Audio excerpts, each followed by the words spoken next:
नमस्कार साथियों, Kalyani IAS academy के डिजिटल प्लेटफॉर्म पर आपका हार्दिक स्वागत है। पिछले लेक्चर्स में हमने सामाजिक रूप से वंचित वर्गों से संबंधित मुद्दे एवं लोक कल्याणकारी कार्यक्रमों को बहुत ही अच्छे से पढ़ा एवं समझा।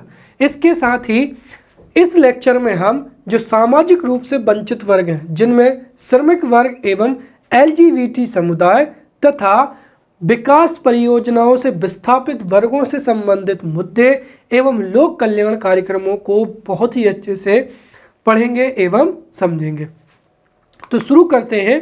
देखिए, पिछले लेक्चर्स में मैंने आपको सामाजिक रूप से जो वंचित वर्ग हैं उनमें अनुसूचित जाति, अनुसूचित जनजाति, फिर अन्य पिछड़ा वर्ग एवं अल्पसंख्यक वर्ग, ये 4 वर्गों के बारे में हमने बहुत ही अच्छे से पढ़ा था एवं इनके लोक कल्याण के लिए जो संवैधानिक प्रावधान थे, वैधानिक प्रावधान थे, नीतिगत, संस्थागत एवं अन्य कार्यक्रमों को भी हमने बहुत अच्छे से पढ़ा था।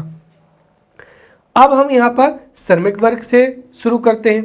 राइट, श्रमिक वर्ग हमारे देश में अर्थव्यवस्था में अपना बहुत ही बहुमूल्य योगदान देते हैं। राइट, ये उत्पादन की प्रक्रिया में मानवीय श्रम हो जाएगा, शारीरिक श्रम, मानसिक श्रम से उत्पादन की प्रक्रिया में भाग लेते हैं, जिससे उत्पादन में बढ़ोतरी होती है, फलस्वरूप देश की GDP में बढ़ोतरी होती है और इससे हमारे देश में प्रति व्यक्ति आय या राष्ट्रीय आय में भी बढ़ोतरी होती है।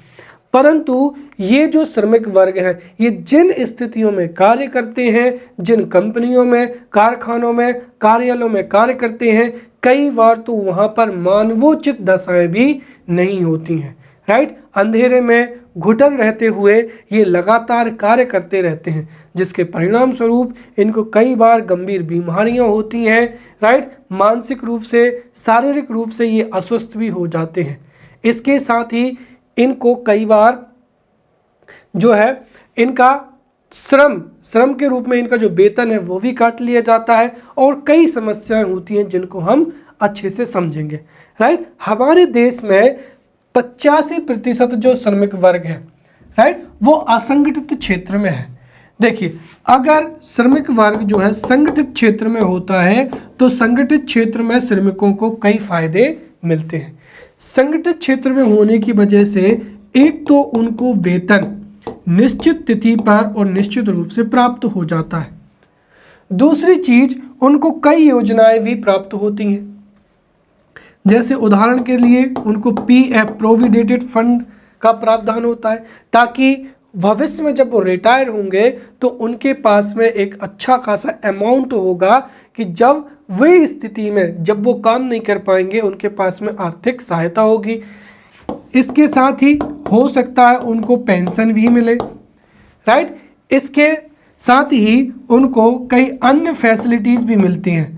राइट, परंतु जो असंगठित वर्ग में कार्यरत होते हैं, राइट, ना तो उनके पास में कोई नियमित रूप से नौकरी होती है, ना उनको समय पर वेतन मिलता है, ना प्रोविडेंट फंड की जो है प्रावधान होता है और ना ही अन्य सुविधाएं उनको मिलती हैं। और अगर हम यहाँ पर प्रतिशत को देखें 85%, तो ये बहुत बड़ा अंक है और इस अंक में जो है 85% जो है असंगठित क्षेत्र में कार्य करते हैं। तो 85% असंगठित क्षेत्र में कार्य करते हैं। इसके साथ ही जो 46 करोड़ श्रम बल है, राइट, वो हमारी जनसंख्या का कुल कितना है, 46 करोड़ श्रम बल जो है वो है। इसमें से भी जो 43 करोड़ है, राइट, 43 जो करोड़ है वो विषम परिस्थितियों में कार्य करते हैं। राइट, हो सकता है वे जिस कंपनी में, जिस कार्यालय में या जहां पर भी काम कर रहे हैं वो मानवोचित दशाएं ना हो, उनके स्वास्थ्य के लिए उचित ना हो, राइट, उनकी शारीरिक क्षमता के अनुरूप ना हो, राइट, या वहाँ पर उनको कई हानिकारक बीमारियां हो सकती हैं या दुर्घटना होने पर उनकी जान भी जा सकती है। ऐसी विषम परिस्थितियों में हमारे देश में 43 करोड़ जो है वो श्रम बल कार्य करता है और जो है 48.5% जो है वो महिला कार्य भी असंगठित क्षेत्र में कार्य करते हैं। तो ये कुछ आंकड़े हैं जो कि हमको उत्तर लिखते समय हम इनको कोट कर सकते हैं। अब हम समझेंगे कि श्रमिक वर्ग के प्रकार क्या होते हैं। तो जो श्रमिक वर्ग है वह भी कई प्रकार का होता है। जैसे एक हो जाएगा बंधुआ मजदूर, राइट, फिर कृषि में कार्य करने वाला कृषि श्रमिक हो जाएगा, राइट, फिर कॉन्ट्रैक्चुअल जो अनुबंध पर कार्य करते हैं, राइट, फिर बाल श्रमिक हो जाएंगे एवं प्रवासी मजदूर हो जाएंगे जो कि रोजगार की प्राप्ति के लिए दूसरे शहर या दूसरे राज्यों में जाकर निवास करते हैं। अब हम यहाँ पर बहुत ही अच्छे से समझेंगे कि श्रमिक वर्ग के मुद्दे आखिरकार कौन कौन से हैं। सबसे पहला तो ये है कि श्रमिक वर्ग से या जो मजदूर वर्ग होता है उनके साथ जाति को लेकर, समुदाय को लेकर, क्षेत्रवाद को लेकर भी क्या होता है, भेदभाव किया जाता है। और वर्तमान समय में हमारे देश में सामाजिक समरसता कम हो रही है और आपसी वैमनस्य और ईर्ष्या बढ़ रही है। हर एक जो राज्य है वो अपने राज्य के श्रमिक वर्ग को प्राथमिकता दे रहा है।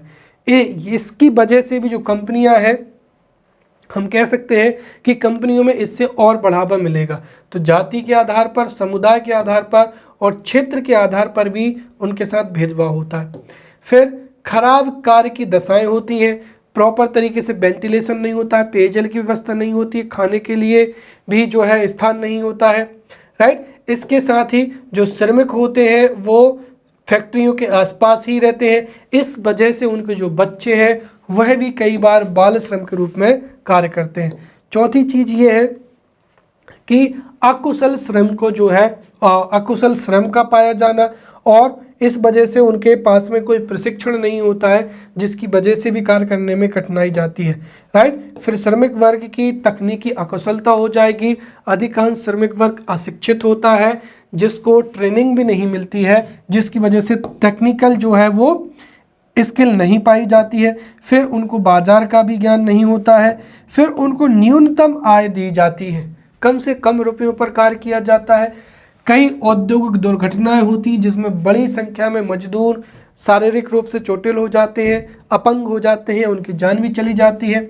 फिर महिला जो कार्यकार होते हैं उनके साथ में दुष्कर्म भी, ठीक है, यौन उत्पीड़न है, दुष्कर्म की घटनाएं हैं, छेड़छाड़ है, या उनके साथ में भेदभाव है, या उनको कम वेतन पर काम दिया जाता है। तो एक तो श्रमिकों के साथ में वैसी समस्या, महिलाओं के साथ में और समस्या है।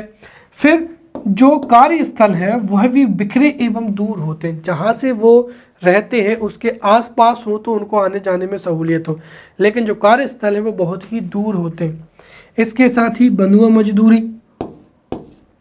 राइट। बंधुआ मजदूरी का मतलब ये होता है प्राचीन समय में जब पिता अगर ऋण लेता था तो पता चला कि ब्याज के दर पर जो है व्यक्ति मजदूरी जिंदगी भर करता रहता है।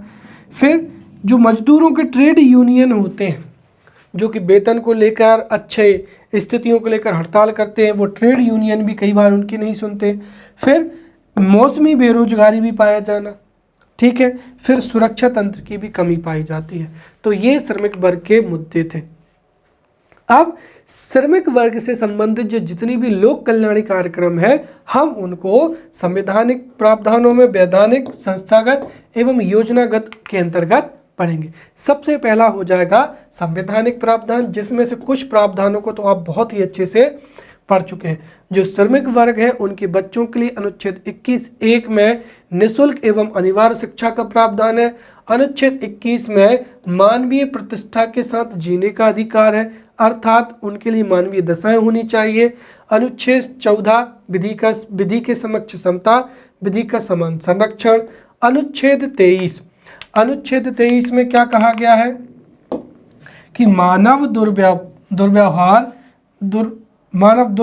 है, ये यहाँ पर सॉरी व्यापार, राइट, मानव दुर्व्यापार एवं बलात्कार श्रम का निषेध है। फिर अनुच्छेद 24 में है कारखानों में बालकों के नियोजन पर रोक हो जाएगी। अनुच्छेद 41 में है, ये आप विशेष रूप से मेंशन करें कि कुछ मामलों में काम पाने का अधिकार हो जाएगा। अनुच्छेद 42 का है काम की न्यायोचित एवं मानवीय दशाओं का प्रावधान, अर्थात राज्य ऐसे प्रबंध करेगा कि जो श्रमिक वर्ग है वो जहाँ पर कार्य करे वहाँ पर न्यायोचित एवं मानवीय दशाएं हो। अनुच्छेद 43 के अनुसार कर्मचारियों के लिए निर्वाह वेतन राज्य ऐसे उपबंध करेगा कि उनको न्यूनतम मजदूरी तो मिले। और एक और अनुच्छेद जोड़ा गया है 43A, जो कि बहुत जरूरी है। ये कहता है कि उद्योगों के प्रबंधन में कर्मचारियों की भी भूमिका होनी चाहिए। तो कर्मचारियों को सहभागिता, अनुच्छेद 38 में जीविका के पर्याप्त साधन प्राप्त करने का जो है राज्य प्रबंध करेगा। तो ये थे संवैधानिक प्रावधान। अब हम यहाँ पर श्रमिक वर्ग से संबंधित जो वैधानिक प्रावधान है उनको पढ़ेंगे। राइट, पहले श्रमिक वर्गों को हड़ताल करने का अधिकार नहीं था, अर्थात अगर उनको कोई समस्या है तो वो कंपनी के मालिक के सामने या कंपनी के सामने रख भी नहीं पाते थे। लेकिन सुप्रीम कोर्ट ने सिंडिकेट बैंक वर्सेस उमेश नायक 1984 में फैसला दिया कि श्रमिकों को हड़ताल करने का अधिकार होता है। राइट, इसके साथ ही कारखाना अधिनियम 1948, जिसका संशोधन 2014 में भी किया गया। फिर न्यूनतम मजदूरी अधिनियम 1948, अर्थात अब कोई भी व्यक्ति काम कराने के बाद में मजदूरों को कम से कम या औना पौनी जो है मुद्रा नहीं दे पाएगा, जो उचित वेतन है वो देना ही पड़ेगा। फिर बाल श्रम प्रतिषेध एवं विनियम अधिनियम 1986, ये अधिनियम कहता है, देखिए हमारा जो संविधान के मौलिक अधिकार थे उनमें जो था, पहले ये अधिकार नहीं था कि जो बच्चे हैं उनको काम कराएंगे, इसलिए ये कानून बनाया गया बाल श्रम प्रतिषेध एवं विनियमन अधिनियम 1986, जिसके प्रावधान है कि यदि किसी भी 14 वर्ष से कम बच्चे को नियोजित किया जाएगा तो उस पर कानूनी कार्रवाई की जाएगी। फिर बोनस अदायगी संशोधन अधिनियम 2015, मजदूरी संदाय अधिनियम 1936, बंधित श्रम पद्धति उन्मूलन अधिनियम 1976, जिससे बंधुआ मजदूरी को समाप्त किया गया, औद्योगिक विवाद अधिनियम 1947। राइट, इसके साथ ही खान अधिनियम 1947, अनुबंध श्रमिक विनियमन एवं समाप्ति केंद्रीय नियम 1971 हो जाएंगे। फिर बंधुआ मजदूर पुनर्वास योजना 2016, असंगठित कामगार जो है सामाजिक सुरक्षा अधिनियम 2008 और कर्मचारी मुआवजा अधिनियम हो जाएगा 1923।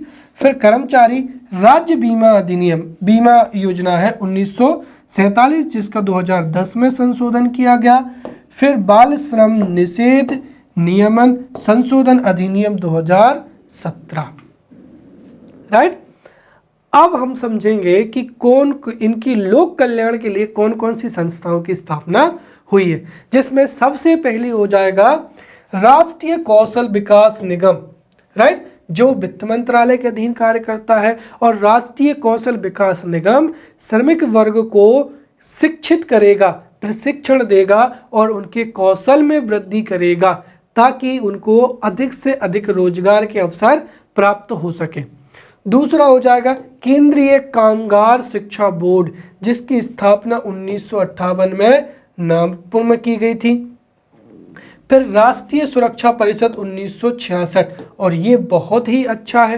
राइट, दुर्घटना रोकथाम अधिनियम, राइट, जिसको 1966 में लाया गया था। राइट, ताकि जो मजदूर हैं अगर वो दुर्घटनाग्रस्त हो जाते हैं तो उनको आर्थिक या वित्तीय सहायता आसानी से मिल सके।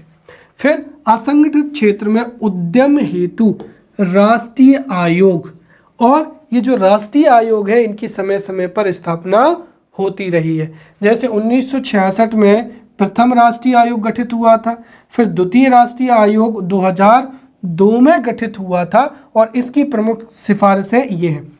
सबसे पहला जो बाल श्रम है उसको अपराध घोषित किया जाए। राइट, ताकि अगर कोई भी व्यक्ति बालकों को नियोजित करता है तो उस पर कानूनी कार्रवाई हो। दूसरा हो जाएगा वर्कमैन की जगह पर वर्कर का प्रयोग। अब यहाँ पर सीधी सी बात है, वर्कर के एवं वर्कमैन की जो है वो वेतन अलग अलग होते हैं। कंपनियां क्या करती हैं, वर्कमैन की जगह पर वर्कर का प्रयोग करती हैं, जिससे उनको न्यूनतम वेतन देना होता है।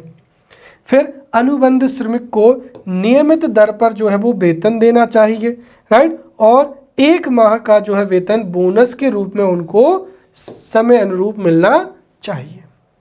राइट, चलिए अब हो जाएगा 5वां, वीवी गिरी राष्ट्रीय श्रम संस्थान, जिसकी स्थापना 1974 में की गई थी। कहाँ पर? नोएडा में। अब हम समझते हैं यहाँ पर कि श्रमिक वर्ग से संबंधित जो योजनागत कार्यक्रम है वो पढ़ते हैं। तो सबसे पहला हो जाएगा राष्ट्रीय स्वास्थ्य बीमा योजना।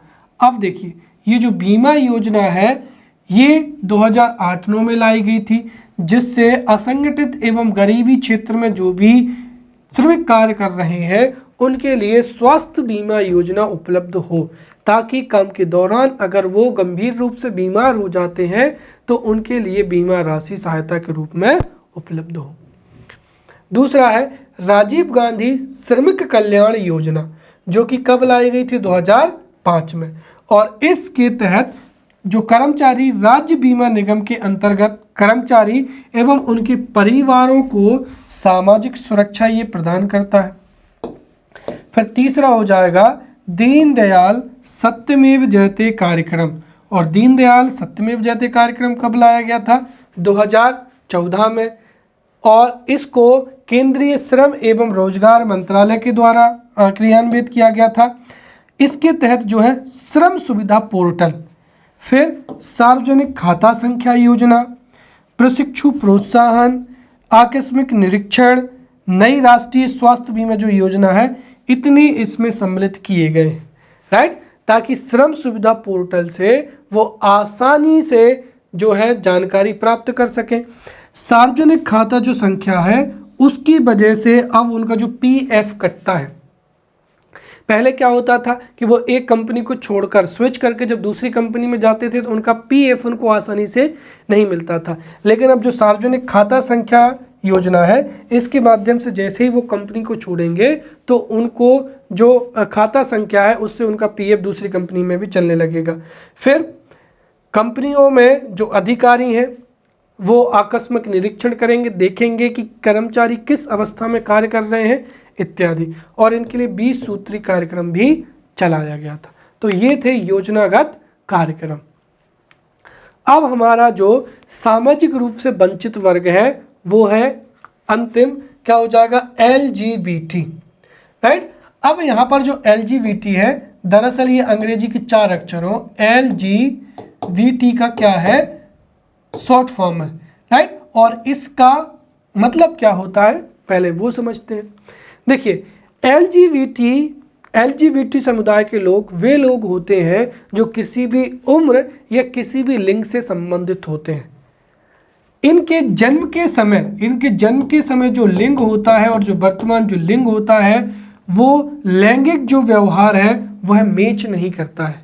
राइट, और इसीलिए इनको इस समुदाय वर्ग में रखा जाता है कि जन्म के समय और वर्तमान लैंगिक जो व्यवहार है उसमें अंतर होता है, और इस समुदाय को LGBT शॉर्ट फॉर्म में कह देते हैं। इसमें कौन कौन आते हैं? इसमें L फॉर क्या हो जाएगा? लेस्बियन हो जाएगा।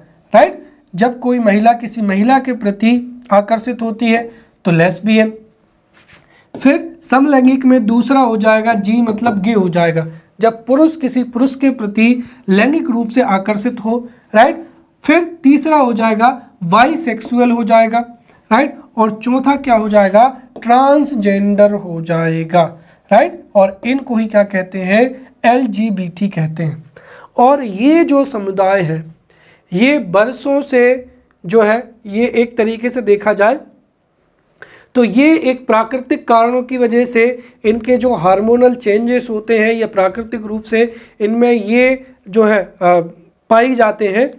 इस वजह से कई समय से सदियों से इनके साथ में शोषण आता चला आ रहा है। राइट, अगर हम देखें तो इतिहास में हमें कुछ ऐसे भी तथ्य पढ़ने को मिलते हैं कि जब इनकी पहचान उजागर हो जाती थी तो इनको सार्वजनिक रूप से दंडित किया जाता था। राइट, नौकरियों से इनको निष्कासित कर दिया जाता था। राइट, हालांकि बाद में जब हमारे देश दुनिया में जो धर्मनिरपेक्ष है, समानता है, राइट, मौलिक अधिकार जैसे विचारों का जब प्रभुत्व प्रारंभ हुआ तब जाकर ये ये जो वर्ग है इसने बहुत बड़ी कानूनी लड़ाई लड़ी है और दुनिया में फिर धीरे धीरे इस समुदाय ने अपने प्रयास किए हैं, अपने अधिकार मांगे, जीने का अधिकार मांगा, इज्जत के साथ रहने का अधिकार मांगा, तब जाकर इनको दुनिया में जो है वो तीसरे लिंग के रूप में या LGBT समुदाय के लिंग में इनको जो है वो परिभाषित या समाज में स्थान दिया गया है। राइट। अब अगर हम यहाँ पर इनके बारे में जो है इनकी चुनौतियां एवं समस्याओं के बारे में समझते हैं। तो देखिए, दरअसल जो LGBT समुदाय होता है ये हमारी जो सामाजिक धारा होती है और हमारी जो सामाजिक बनावट होती है जिसमें पुरुष एवं महिला का कंसेप्ट होता है, इस कंसेप्ट में LGBT समुदाय अपने आप को जो है शोषित महसूस करता है। जैसे ही इनकी उजागर स्पष्ट होती है, इनकी पहचान स्पष्ट होती है, लोग इनको चिढ़ाते हैं, ताने मारते हैं, नौकरी नहीं मिलती, शिक्षा नहीं मिलती, अच्छी स्वास्थ्य सेवाएं नहीं मिलती हैं। इस वजह से कई बार ये ऐसे ऐसी दवाइयों का इस्तेमाल करते हैं जिसकी वजह से इनको और अधिक समस्याएं जाने लगती हैं। राइट। और इनकी पहचान उजागर होने से इनका चाहे रोजगार हो, शिक्षा हो, आवास, चिकित्सा सुविधाएं, राइट, देखभाल, इन सब में जो है बहुत बड़ी जो है समस्या उत्पन्न होती है। राइट। कई प्रकार की इनको कठिनाइयाँ महसूस करनी पड़ती हैं जिनको हम यहाँ पर एक एक कम करके समझेंगे। सबसे पहला हो जाएगा यहाँ पर विषम लैंगिकता हो जाएगा। राइट। ये विषम लैंगिकता ये अपने यौन अभिविन्यास के कारण असहिष्णुता, राइट, भेदभाव, उत्पीड़न की और हिंसा के खतरे का जो है अनुभव करने की अधिक संभावना रखते हैं। राइट। उसका कारण ये है कि समाज इनको स्वीकार नहीं करता है। राइट। दूसरा हो जाएगा क्या, समानता एवं हिंसा हो जाएगा। ठीक है। चूंकि ये प्राकृतिक रूप से इनकी लैंगिक स्थिति जो है समाज के अनुरूप नहीं होती है, इसलिए इनके साथ में समानता का व्यवहार नहीं किया जाता है। चाहे समाज में शिक्षा हो, स्वास्थ्य हो या सामाजिक संबंध स्थापित करना हो, उन सब में इनको धिक्कारा जाता है। राइट। इनसे असमानता का व्यवहार किया जाता है और कई बार तो इनके खिलाफ जो है वो हिंसा तक की जाती है। लोग इनका मजाक उड़ाते हैं, इनके खिलाफ जो है ताने मारे जाते हैं और कई बार इनके ऊपर हिंसा भी की जाती है। फिर क्या हो जाएगा, व्यसन की समस्या हो जाएगी। ठीक है। अब सामाजिक दबाव की वजह से, सामाजिक तानों की वजह से इनका स्वभाव चिड़चिड़ापन हो जाता है। ये जो है ये अवसाद में चले जाते हैं और अपने अवसाद से निकलने के लिए कई बार ये मादक पेय पदार्थों का भी इस्तेमाल करने लगते हैं और धीरे धीरे ड्रग्स, शराब और तंबाकू के आदी हो जाते हैं। राइट। नेक्स्ट हो जाएगा हेट क्राइम के जो है वो शिकार होते हैं। राइट। हेट क्राइम से तात्पर्य है कि जब सामाजिक भावना उग्र होती है और कुछ जो है सामाजिक उग्र प्रवृत्ति के जो लोग हैं वो इनसे चिढ़ते हैं और एक तरीके से इन व्यक्तियों के साथ में मारपीट करते हैं और हीन भावना या गुस्से में आकर जो है इनके साथ हेट क्राइम के भी जो है वो शिकार हो जाते हैं।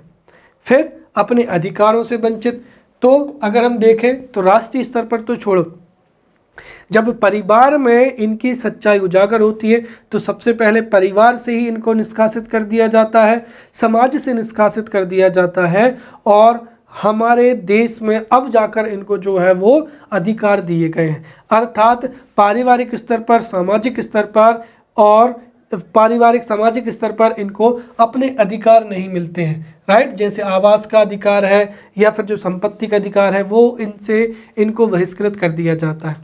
फिर समाज में अलगाव हो जाता है।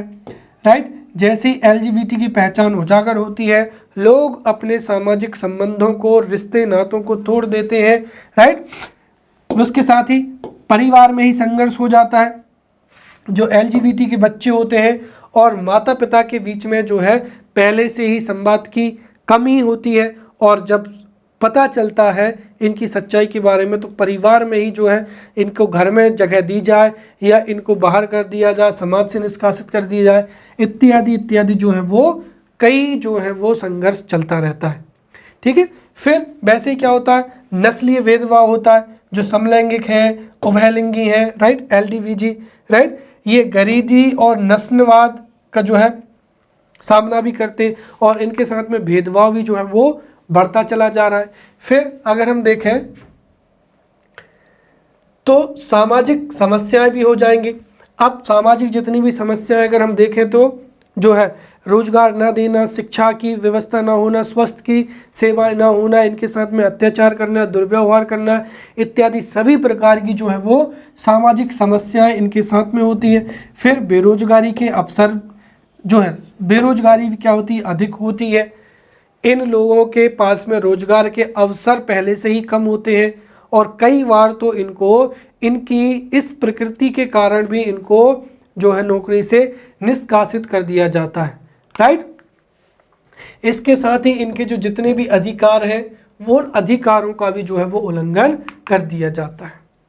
अब समझते हैं हम यहाँ पर कि भारतीय कानून के तहत या हमारी जो संवैधानिक व्यवस्था है, वैधानिक व्यवस्था है, उसमें LGBT को क्या क्या अधिकार जो है वो दिए गए हैं, राइट। तो भारतीय कानून व्यवस्था, भारतीय संविधान या भारतीय वैधानिक व्यवस्था में जो LGBT हैं उनको क्या प्रावधान है इसको समझते हैं। हो सकता है एग्जाम्स में ये जो है प्रश्न अच्छे से पूछा जा सकता है, राइट।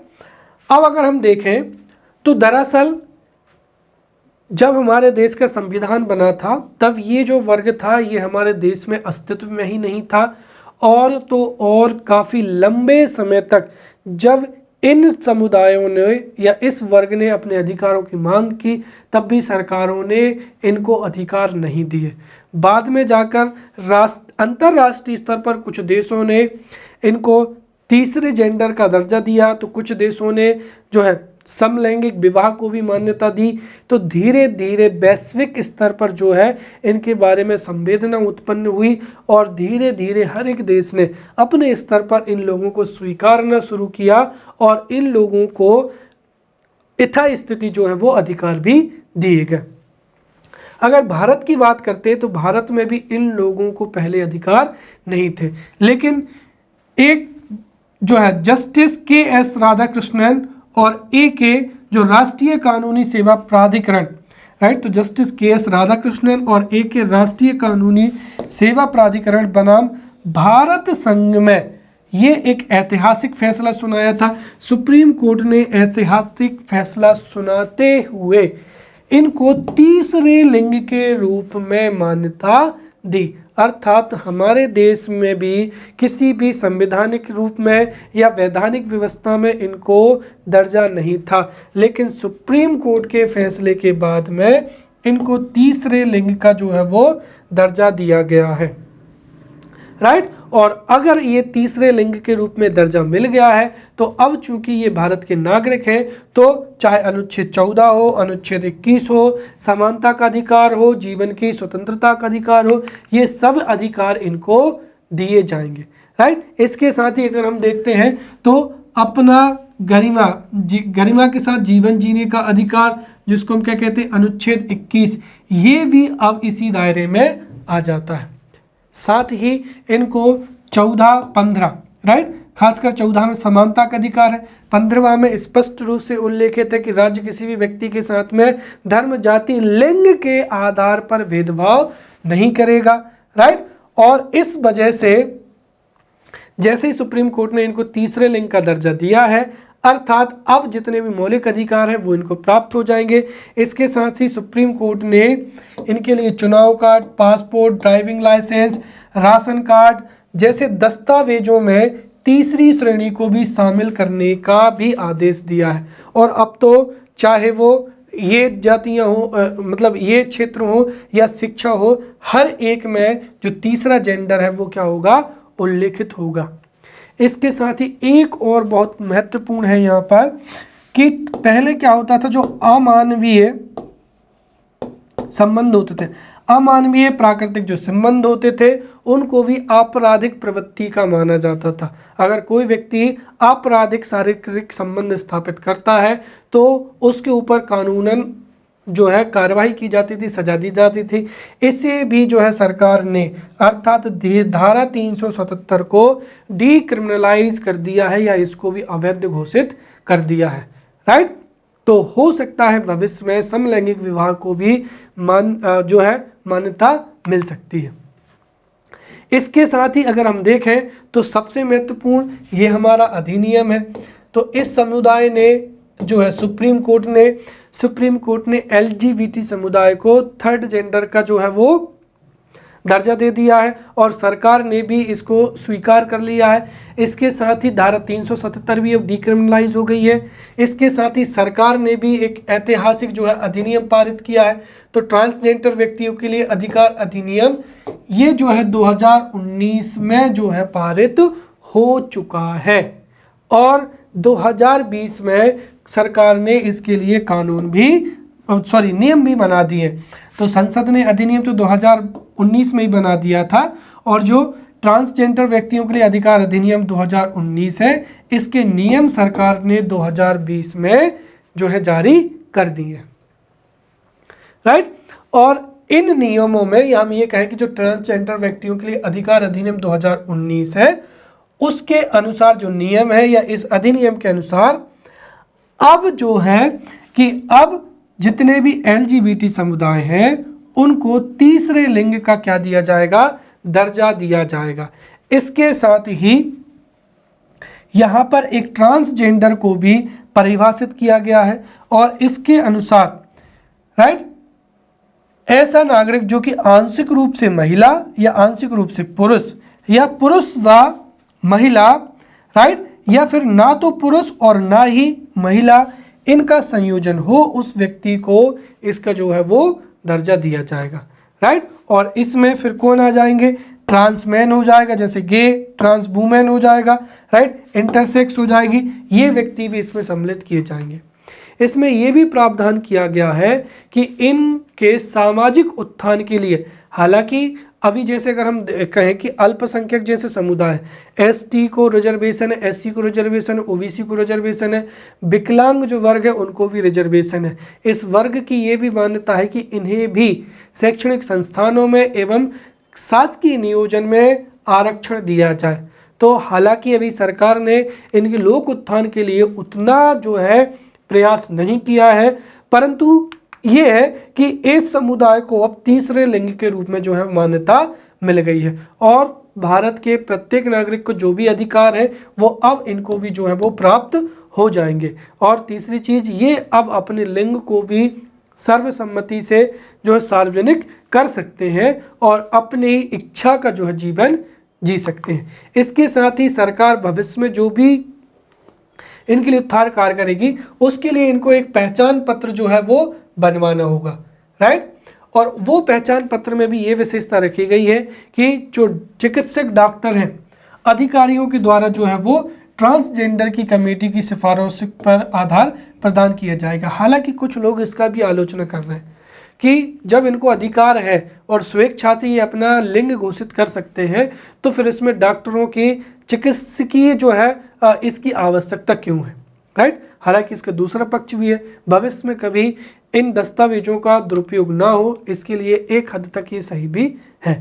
तीसरा क्या है, यह बिल जो ट्रांसजेंडर है उनके खिलाफ जो भी भेदभाव हो रहा है उसको क्या करता है, हटाता है। दरअसल अब तो ये क्या बन चुका है, एक्ट बन चुका है। तो ये अधिनियम ट्रांसजेंडरों के खिलाफ जो भी भेदभाव हो रहा है उसको प्रतिबंधित करता है। राइट, और सार्वजनिक या निजी तौर पर जो भी भेदभाव होगा उसके खिलाफ सख्त जो है वो सजा दी जाएगी। इसके साथ ही इस एक्ट में ये भी प्रावधान है कि ट्रांसजेंडरों के हितों के लिए एक राष्ट्रीय परिषद की भी स्थापना की जाएगी। राइट, इसके साथ ही सरकार इनकी पुनर्वास, रोजगार, स्वास्थ्य सेवा जैसी आवश्यक जो है सहायता प्रदान करने के लिए जो है प्रयासरत रहेगा। ये तो हमारे राष्ट्रीय स्तर की बात हुई।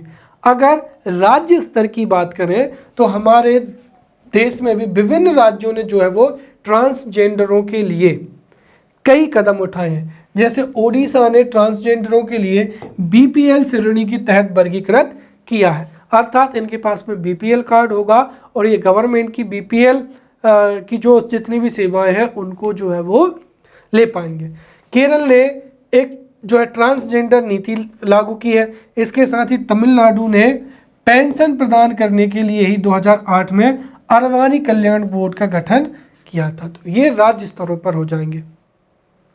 अब अंतर्राष्ट्रीय स्तर पर अगर हम देखें तो सबसे पहले हम भारत की चर्चा कर चुके हैं। भारत में पहले LGBT समुदाय को कोई भी अधिकार नहीं थे, लेकिन सुप्रीम कोर्ट ने इन्हें तीसरे लिंग के रूप में अधिकार दिए, राइट। और एक्ट 2019 के माध्यम से सरकार ने भी अब इनको तीसरे लिंग के रूप में स्वीकार कर लिया है और सरकार भविष्य में इनके उत्थान के लिए जो है वो प्रयासरत होगी। वहीं आयरलैंड की बात करते हैं तो आयरलैंड पहला ऐसा देश है जिसने 1993 में समलैंगिक विवाह को क्या कर दिया था, वैध कर दिया था। अर्थात अंतर्राष्ट्रीय स्तर पर समलैंगिक विवाह को लागू करने वाला पहला देश कौन है, आयरलैंड है। यूएसए के सुप्रीम कोर्ट ने भी फैसला सुनाया है कि समलैंगिक जो विवाह है वो कानूनी है। फिर नेपाल ने भी 2007 में समलैंगिकता को भी क्या कर दिया है, वैध कर दिया है। ठीक है। अब अगर हमसे पूछे जाए कि LGBT समुदाय के उत्थान के लिए हमको क्या करना चाहिए, तो कुल मिलाकर हम कह सकते हैं कि LGBT समुदाय को अब जो है पहचान मिल गई है, लेकिन अभी जो जंग है ये आधी है। पहचान मिलने से हो सकता है भविष्य में उनका और अधिक बहिष्कार हो या हो सकता है कि लोग अपना लें, राइट। तो यहाँ पर एक बेहतर ये है कि सरकार उनके उत्थान के लिए एक विशेष कानून बनाए। अर्थात यदि उनके साथ में भेदभाव होता है या किसी भी प्रकार की उनके साथ में दुर्व्यवहार होता है तो उसकी रोकथाम के लिए कानून हो। फिर सामाजिक आर्थिक गतिविधियों में उनके लिए उचित जो है वो प्रावधान होना चाहिए। परिवार, सार्वजनिक एवं घरेलू हिंसा निवारक जो है कानून उनके लिए बनाना चाहिए। उनके अधिकारों के बारे में लोगों को जागरूक करना चाहिए, राइट। राज्य को जो है उनके मौलिक अधिकारों की रक्षा करनी चाहिए, राइट। इस तरीके के जो है वो सुझाव दिए जा सकते हैं।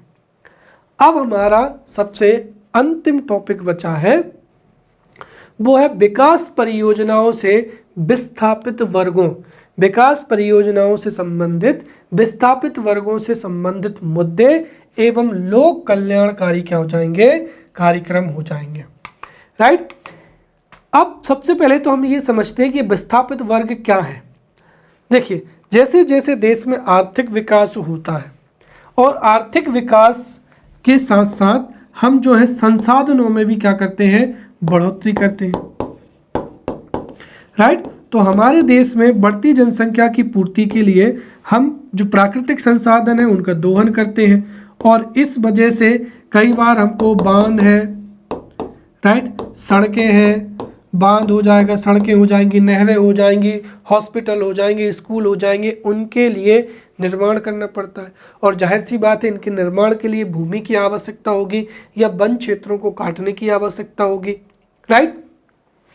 या हो सकता है कि वन्य प्राणियों के संरक्षण के लिए किसी भी वन क्षेत्र को नेशनल पार्क या सेंचुरी या फिर बायोस्फीयर रिजर्व के रूप में घोषित किया जाना अतः अनिवार्य है, राइट। और इनकी पूर्ति के लिए जब इनको उस विशेष क्षेत्र से इनको दूसरे क्षेत्र में बसाया जाता है तो उसको ही हम विस्थापित वर्ग कहते हैं, राइट।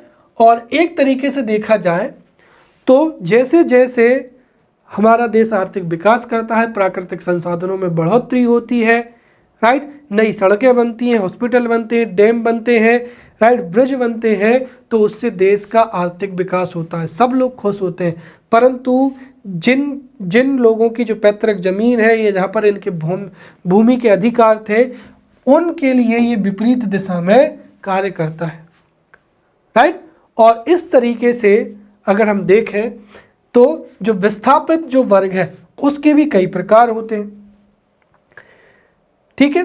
तो सबसे पहला तो यहां पर क्या हो जाएगा, आपदा संबंधित। जरूरी नहीं है कि जो जितने भी विस्थापित हैं वो विकास परियोजना से भी हो। कई बार तूफान आने की वजह से, राइट, तो चक्रवात हो जाएगा, ज्वालामुखी हो जाएगा, भूस्खलन हो जाएगा, भूकंप हो जाएगा, राइट, या हिल स्लाइड हो जाएगी। उसकी वजह से भी जो वन क्षेत्रों में या तटीय क्षेत्रों में जो लोग रहते हैं उनको दूसरी जगह पर विस्थापित किया जाता है।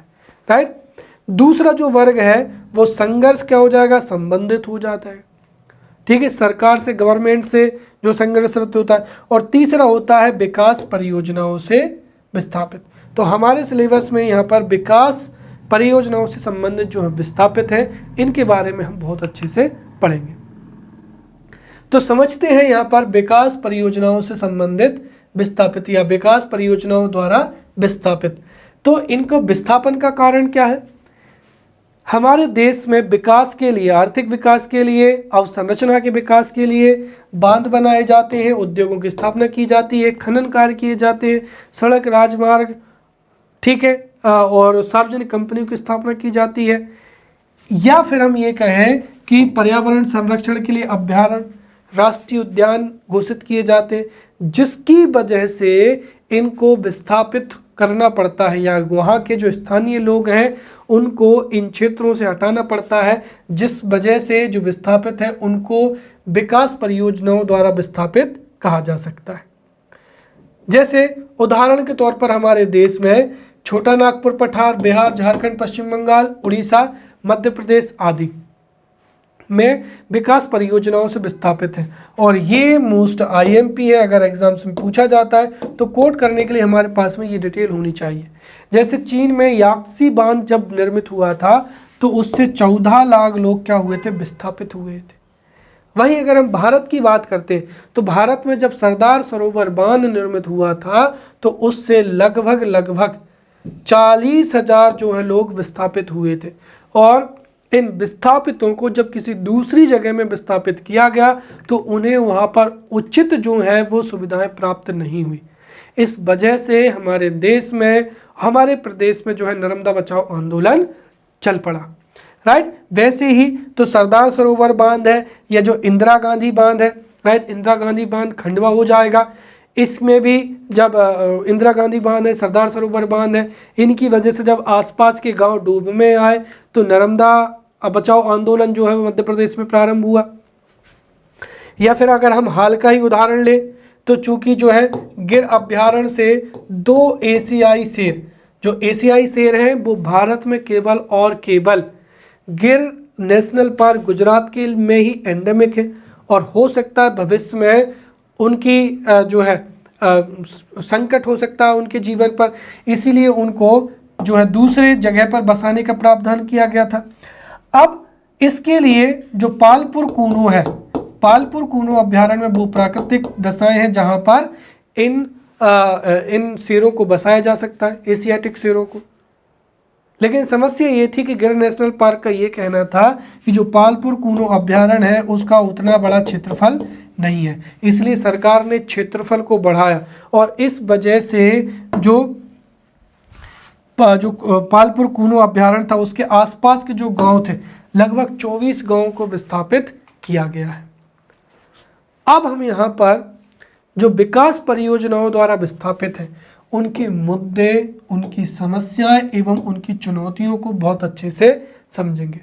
सबसे पहला तो ये हो जाएगा कि हम सब जो है अपने जीवन में व्यवसाय करना चाहते हैं, नौकरी करना चाहते हैं, और बड़ी मेहनत से व्यक्ति जब रोजगार शुरू करता है और क्या हो कि अगर उससे वही अवसर छीन लिया जाए, राइट, तो कई बार ये जो विस्थापित होते हैं ये अपने जहाँ पर ये लोग रहते हैं वहाँ की भूगोलिक स्थितियों से, वहाँ के आसपास के लोगों के साथ में अपनी आर्थिक क्रियाओं में संलग्न होते हैं। और जब इनका विस्थापन किसी दूसरे जगह पर किया जाता है तो इनके रोजगार के अवसर छिन जाते हैं, अर्थात इनके पास में जीविका के साधन नहीं होते हैं। और खासकर जो आदिवासी समुदाय होता है जो कि पूरी तरीके से प्रकृति पर, वनोपज पर जो है निर्भर होता है, जब उसको वन क्षेत्रों से निकालकर आदिवासियों को समतल क्षेत्र में बसाया जाता है तो उनके पास में जीविका के साधन नहीं होते हैं। और जब रोजगार के साधन नहीं होंगे, जीविका के साधन नहीं होंगे, तो सोचिए उनका जीवन कैसा होगा। दूसरा अशिक्षा, राइट। तीसरा मानसिक तनाव होता है। सीधी सी बात है, हमें ही अगर घर शिफ्ट करना हो तो उसमें ही हमको बड़ी समस्या जाती है। तो मानसिक, जब वो अपने मातृभूमि को छोड़ के जाते हैं दूसरी जगह, तो मानसिक तनाव होता है, अकुशल श्रमिकों की संख्या में बढ़ोतरी होती है। मनोवैज्ञानिक समस्या, जब विस्थापितों को किसी दूसरे जगह पर बसाया जाता है तो उनकी जो नई जीवन शैली है उससे वो समायोजित नहीं कर पाते हैं, राइट। लंबे समय से जिन प्राकृतिक अवस्थाओं में वो रहते हैं, जब वो अवस्थाएं चेंज हो जाती हैं तो वो विचलित होते हैं, राइट। उनकी पहचान का संकट भी जो है उत्पन्न हो जाता है। फिर सरकार के प्रति बढ़ता जो है अविश्वास भी बढ़ रहा है, क्योंकि हमारे देश में जो डैम है, सड़कें हैं, उनसे जितने भी विस्थापित हैं, जब उनको दूसरी जगह पर बसाया जा रहा है तो पेयजल की या रहवास की जो है उचित व्यवस्था नहीं की जा रही है। फिर जागरूकता भी कमी है, राइट। स्वास्थ्य इनकी समस्याएं होती हैं, आवास समस्याएं होती हैं, राइट। असुरक्षा की जो है भावना होती है, और सबसे बड़ी चीज़ ये कि इनका सामाजिक जो नेटवर्क जो होता है वो बाधित हो जाता है। इनके मित्र हैं, सगे संबंधी जो है वो आसपास ही रहते हैं, लेकिन चूंकि ये विस्थापित हो जाते हैं इसलिए इनका सामाजिक नेटवर्क भी टूट जाता है, और सामाजिक नेटवर्क के बगैर आर्थिक नेटवर्क बहुत ही मुश्किल हो जाता है, और उस वजह से इनका जो है जीवन बहुत ही चुनौतीपूर्ण बन जाता है। एक माइकल सेरेने है, इनके अनुसार जो है विस्थापित के ये 8 जोखिम हो सकते हैं, जैसे भूमिहीनता, बेरोजगारी, भोजन असुरक्षा, सोशल क्या हो जाएगा, डिस्क्रिमिनेशन हो जाएगा, उपेक्षा, बेघर, संपत्ति तक ना पहुंचना, राइट, या पहुंच कम होना, और बढ़ती जो है वो क्या हो जाएगी, गुणवत्ता में कमी, राइट। तो ये मार्कल सेने ने जो विस्थापन के 8 जोखिम बताए हैं, ये जहाँ पर भी अगर हम देखें तो ये जो है ये विशेषताएं, ये लक्षण देखने को मिल जाते हैं। तो हो सकता है 3 नंबर में पूछा जाए कि विस्थापन के लक्षण या विस्थापन के परिणाम बताइए, तो हम सीधा लिख सकते हैं माइकल सेरेने के अनुसार ये विस्थापन के जोखिम। अब समझते हैं कि जो विस्थापन कार्यक्रम है, भाई सरकार सीधी सी बात है जब लोगों को विस्थापित करवाती है तो इस बात की पूर्ण आश्वासन देती है कि उनको रहवास मतलब आवास समस्याएं, शिक्षा, स्वास्थ्य, रोजगार, सब प्रकार की व्यवस्था दी जाएंगी। बावजूद इसके जो है कि जो विस्थापित कार्यक्रम होते हैं वो असफल क्यों हो जाते हैं, या फिर विस्थापितों की समस्या क्यों होती है, तो उसके कुछ कारण हम यहाँ पर देखते हैं। सबसे पहला हो जाएगा नौकरशाहों द्वारा भ्रष्टाचार। जब दूसरी जगह पर विस्थापन किया जाता है तो भूमि का आवंटन हो, घरों का आवंटन हो, स्वास्थ्य सेवाओं का आवंटन हो, वितरण हो, उसमें जितना भी खर्चा होता है उसमें आर्थिक मितव्ययिता होती है, अर्थात जो पैसा इन विस्थापितों के ऊपर खर्च होना चाहिए वो भ्रष्टाचार के रूप में नौकरशाहों की जेब में चला जाता है। दूसरी चीज, संसाधनों के मूल्य में भी कमी आती है। किसी किसान के पास में किसी जगह पर अगर 5 एकड़ की भूमि है तो उसकी जो गुणवत्ता होगी, जो आर्थिक वैल्यू होगी, वो हो सकता है कि दूसरी जगह पर हो ही ना। तीसरा, जो विस्थापितों की योजनाएं हैं उनमें विस्थापितों की पूर्ण रूप से भागीदारी नहीं होती है। और चौथी चीज, जो जितनी भी योजनाएं चल रहे हैं वो सारे के सारे सरकारी प्रयास क्या होते हैं, बिल्कुल नाम मात्र के होते हैं। गवर्नमेंट उनसे एक तरीके से छीन लेती है और बदले में जो कार्रवाई होना चाहिए वो उचित ढंग से नहीं होती है और उनका एग्जीक्यूशन भी नहीं होना। फिर सरकारी सहायता जो है विलंब से उपलब्ध होती है। अब विस्थापित वर्गों हेतु कौन सी नीतियां हैं, कौन से कार्यक्रम हैं, तो अगर हम देखें तो जो विस्थापित वर्ग हैं उनके लोक कल्याण के लिए नीतियां मध्य प्रदेश सरकार ने भी बनाई है और राष्ट्रीय नीति भी बनी है 2013 में। हम दोनों नीतियों को बहुत अच्छे से पढ़ेंगे। देखिए, जब इंदिरा सागर परियोजना खंडवा में कई गांवों को विस्थापित किया गया था तो 1985 में इंदिरा सागर जो परियोजना है उससे जो विस्थापितों की समस्या हुई थी उनके लिए भारत सरकार एवं विश्व बैंक के आपसी सहयोग के आधार पर नीति तैयार की गई थी, राइट। और इस नीति के प्रमुख प्रावधान ये हैं। इस नीति में जो कि 1985 में इंदिरा गांधी जो इंदिरा सागर परियोजना है उससे विस्थापितों के लिए जो नीति बनाई गई थी वो ये है। सबसे पहली चीज तो विस्थापितों को निश्चित समय में आवास उपलब्ध कराया जाएगा। जैसे ही शिफ्ट होगा तो उनको आवास की सुविधाएं तुरंत दी जाएंगी, एवं जो SC ST एवं OBC है उनको विशेष सहायता दी जाएगी। वैसे ही दूसरा यहाँ पर ये हो जाएगा कि हर हाल में ये सुनिश्चित किया जाएगा कि जो विस्थापित हैं उनको नई जगह पर जो नई जीवन शैली है उसमें किसी भी प्रकार की समस्या उत्पन्न ना हो। इसके लिए शिक्षा, स्वास्थ्य, मनोरंजन की सुविधाएं सरकार उपलब्ध कराएगी। फिर विस्थापन का जो प्रतिकूल सामाजिक या आर्थिक या पर्यावरण पर बिल्कुल भी प्रभाव ना पड़े, अर्थात ना तो पर्यावरण पर, ना आर्थिक रूप से, ना ही सामाजिक रूप से। और सबसे महत्वपूर्ण जो मुआवजा की राशि है उसका भुगतान क्या किया जाएगा, उचित किया जाएगा, एवं मुआवजे में मनमानी नहीं चलेगी, वहाँ पर भी सरकार जो है उचित मुआवजा उपलब्ध कराएगी।